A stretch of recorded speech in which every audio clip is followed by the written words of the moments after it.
Hey there, it's me, Lisa Lillian, also known as Hungry Girl, and I am here with an impromptu pop-up taste test.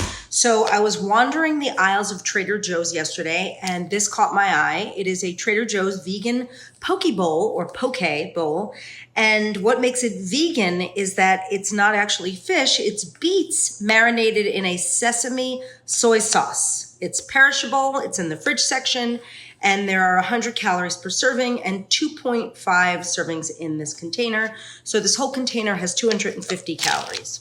Now, I was very curious. It piqued my curiosity. And I have to say, I am not vegan. I am not vegetarian.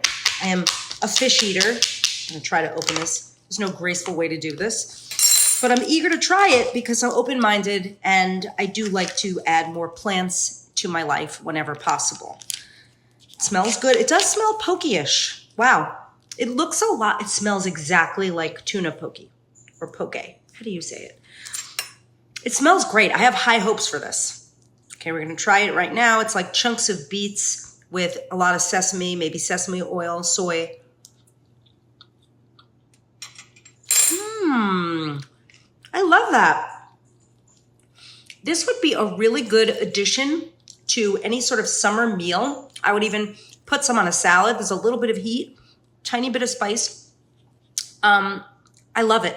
I can taste the sesame flavor. The beets look and feel and taste a little like chunks of tuna, so I'm getting that whole pokey thing happening. Good job, Trader Joe's. Very clever. I give this one, I'd say an 8.5 out of 10. That's pretty good. All right, maybe you should try it. I'm Lisa Lillian, also known as Hungry Girl. Till next time, chew the right thing.